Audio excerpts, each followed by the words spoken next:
Bonsoir à toutes et à tous.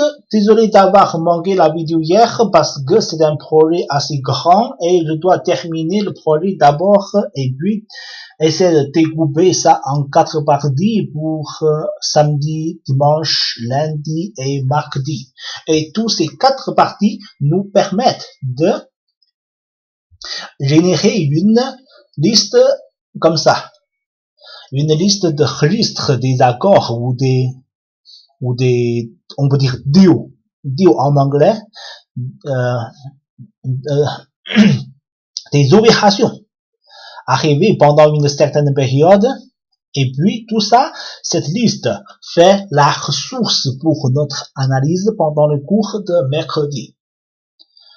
Donc, pendant ces 4 vidéos, je vais vous montrer comment générer une liste comme ça. Ok. Dans cette liste, il y a des agents. Il y a 4 agences.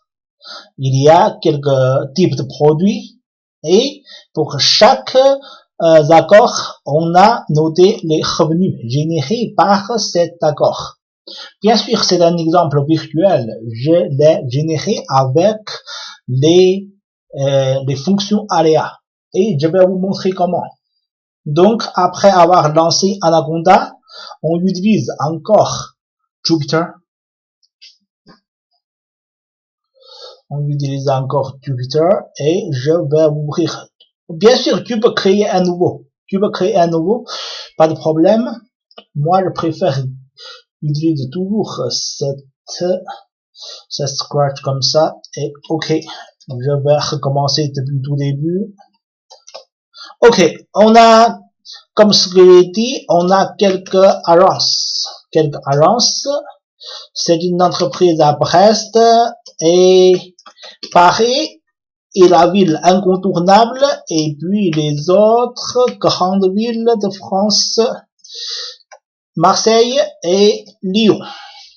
Ça, ce sont les endroits des agences. Et puis, je vais générer les agents. Les agents, je veux combien? Je veux 12 agents. Avec agents, je ne veux pas les redoublons. Ça veut dire que pour les agents, je préfère que les 12 agents soient, chacun a son prénom différent. Je ne veux pas que plusieurs agents partagent le même prénom et puis dans la liste, on doit rajouter des autres manières pour les distinguer. Donc, je veux 12 agents. Donc, while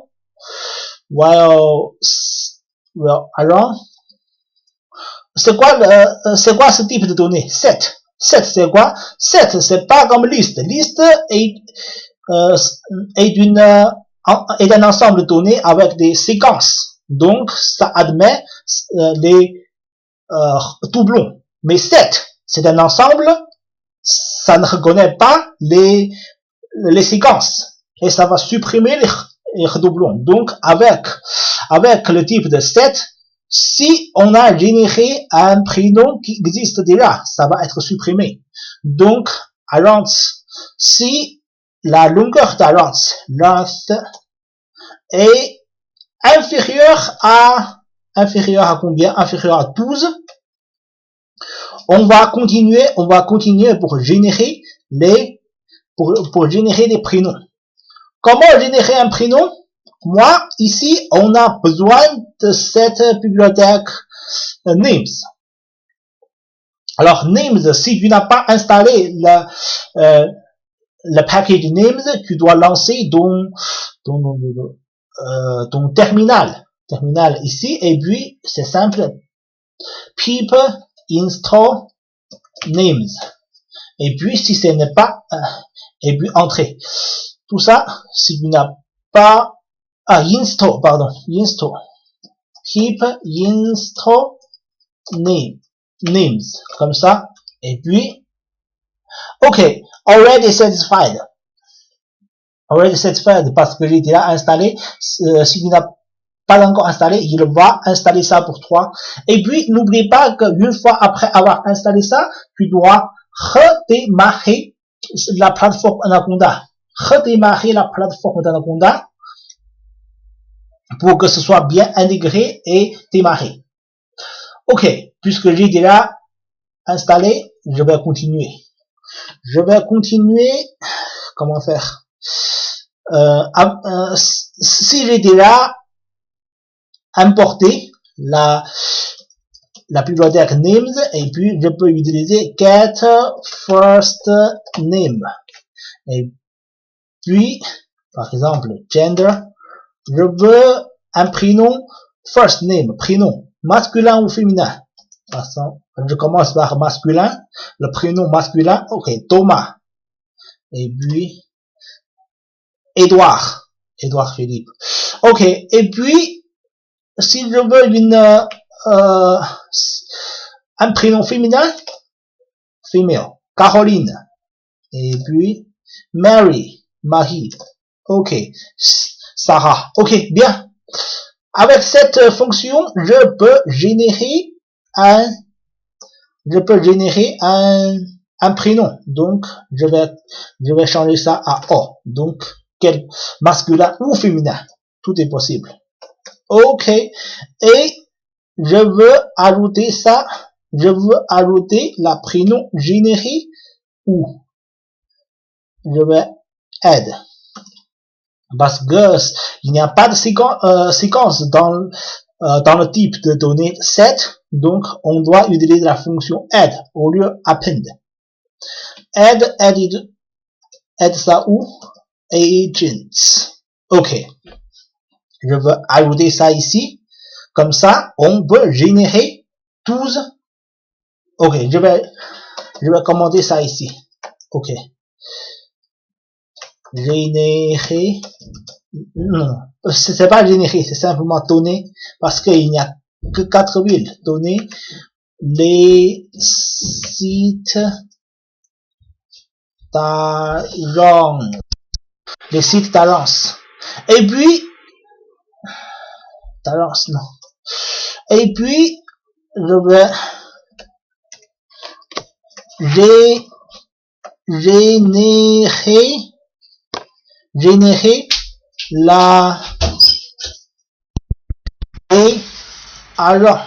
les prénoms d'agents.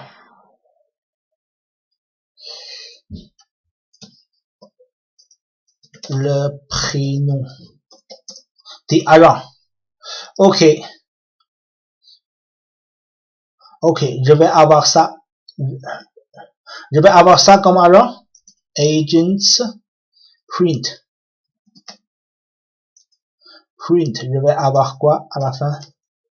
Ok, je vais avoir 12 agents de cette je peux dire que de cet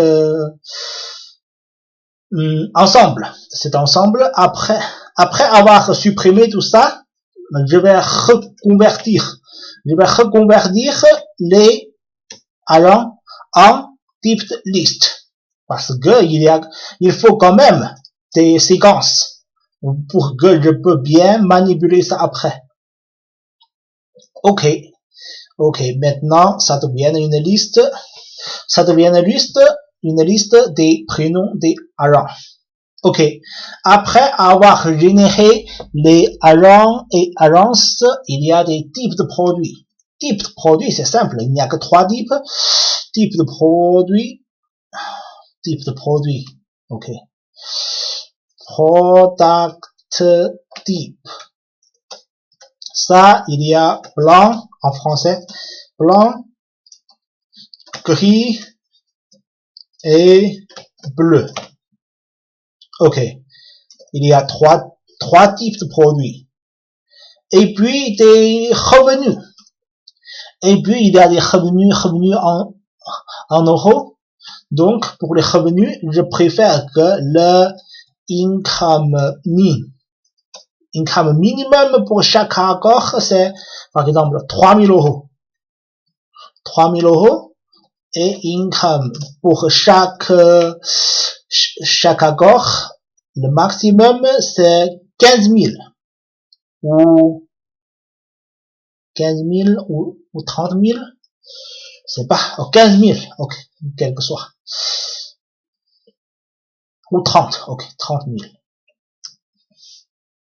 Il faut Dare to dream quand. Ok. Et puis, on a généré tout ça. Par exemple, je peux générer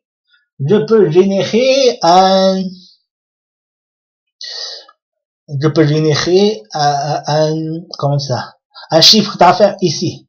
Mais avant ça, il faut aborder d'abord la bibliothèque random.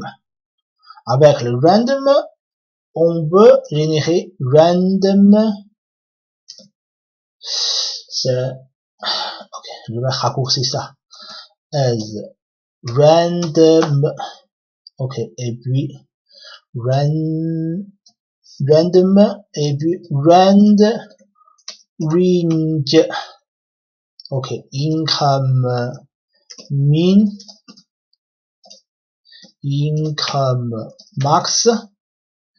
Ok, je vais voir qu'est-ce que ça va donner. Ok. Où vient le problème? Not defined. Income max. Ok, non.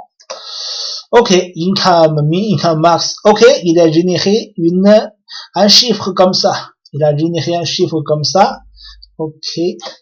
Donc, avec cette fonction, on peut générer les chiffres d'affaires de manière aléatoire. Et puis, dans la prochaine vidéo, je vais parler comment générer les dates de manière aléatoire. Ok, à tout de suite.